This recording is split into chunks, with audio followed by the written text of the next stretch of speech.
That leg's a lot heavier than it looks. Yeah. Oh no, I know. My biggest worry, and my biggest worry for all people who are larger trying to do this, is that you need to protect yourself more than you need to protect your partners. Obviously, we always try to protect our partners, but just putting weight on them isn't going to kill them. All right. What might hurt you and what's going to get you out of jiu-jitsu, which is the thing that we want to avoid the most, all right, is injury. And those injuries, especially for larger people, are going to come mostly from losing control of your own momentum. Okay? So whenever you're getting taken down, there's a couple of things I want you to keep in mind. One, if you're just going to roll with somebody, if I'm like, hey, Rusty, let's get a roll in, all right? Don't start on your feet, okay? Little secret about jiu-jitsu.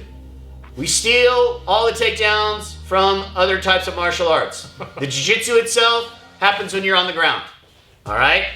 At least one of you. So, be the person on the ground. Start there. You want to start working takedowns, you start to feel more comfortable, you can. But if you're just rolling with somebody, especially someone you don't really know very well, start on the ground. It's going to help you. Don't start on your knees. Starting on your knees causes a lot of problems for larger people, because if we start on our knees, and we're right here, and I could start to push him backwards this way, however I get to this point, abracadabra, I'm here. His knee starts to is stuck right here, his body weight's going that way. That's when I see a lot of injuries to the knee and ankle as he rolls over his own weight, okay? So if you do start on your knees, if you have to, maybe you started new at a gym and everybody's starting on their knees, right? I'd rather you did this, start sitting. But if you get into the position when you are on your knees, I want you to remember this. You want to be forward, right? You're okay here. Once you start to get here, this is what I want you to remember. Go with it. Fall. Take the fall. Don't fight it once you've got to this point. All right, so.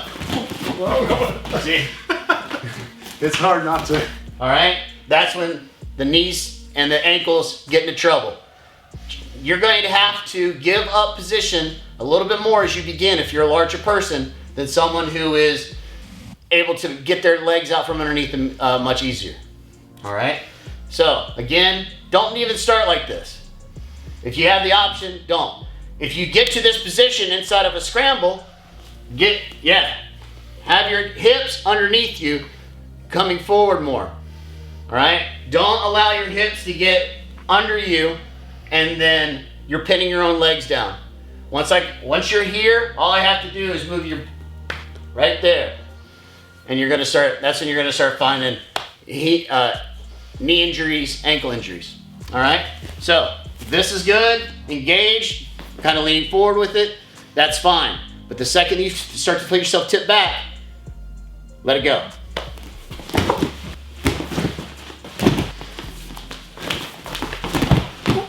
All right, this is where we really run into possible injury, okay? This is, we're going to use the single leg as an example. We're using the turn to pipe variation, okay?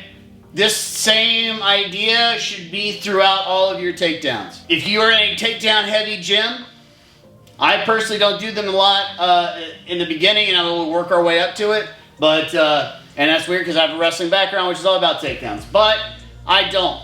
One of the reasons is because I find that that's where a lot of injuries come in. One of the main reasons why even incredibly healthy people injure themselves is because they don't know when to stop the fight and when to take it down to the ground.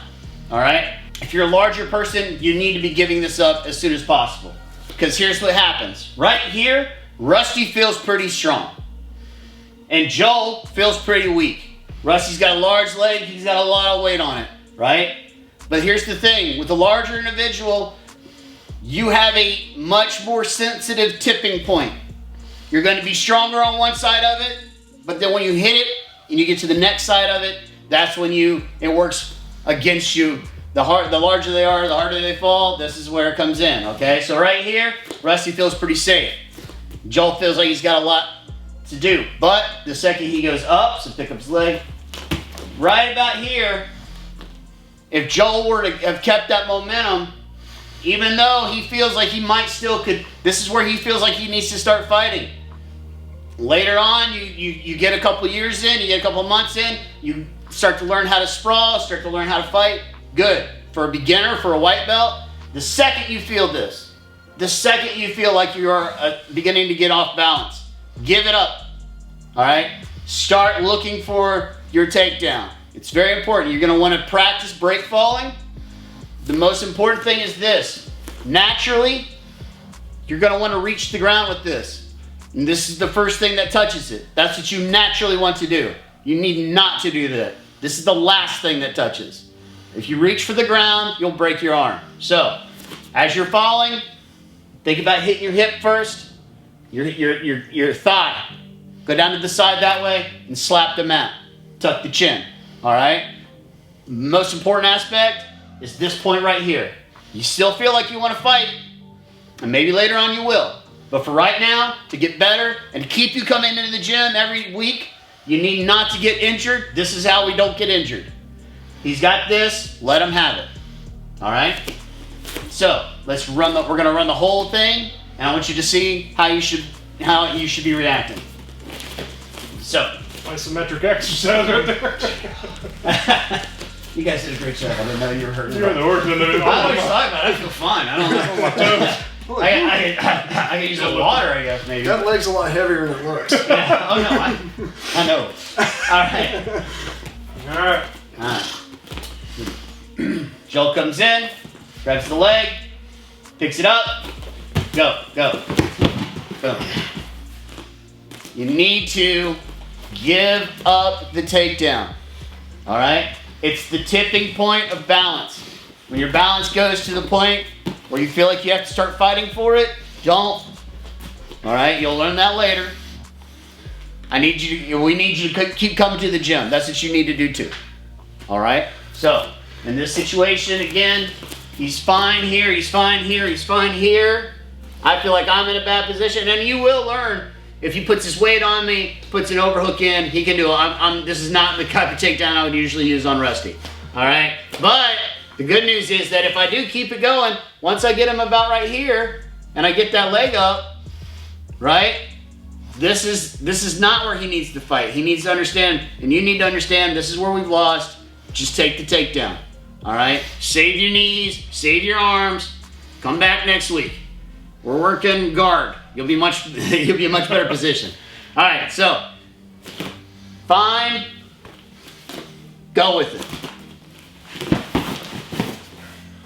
All right, so the overall, it might end up being a long video. It might be a two-parter. I don't know. It's going to be up to Rusty's editing magic. But the point is this: the things that you are worried about might not necessarily be the big problem. And you know what? You're not going to find out sitting around on your couch thinking about it. Come on in. If it's a problem, your professor, your instructor, they will show you what the problems are. Rusty was worried about hurting other people. He came in, first thing we talked about. No, worry about hurting yourself. Worry about your joints. Worry about your momentum when you fall. All right? Those are the things that you need to keep in mind. Don't worry about fighting. Worry about going with it. Worry about being safe. Fighting will come later. That's all I got, Rusty. Thank you, Coach. The biggest thing I'd encourage you with is going to be your whole jiu-jitsu journey is just communicate. Communicate to your partners, communicate to your coach. They're looking out for you. They have been here before. You might be one of the bigger ones that they've seen, but they know this way better than we will. They know how to take care of you and themselves. The trust that they can protect themselves, and that'll keep you from being what I was most afraid of being was the spazzy white belt. And I may not be quick enough to be spazzy, but I don't know. No one's gotten hurt yet. So, thank you guys. We'll see you next time.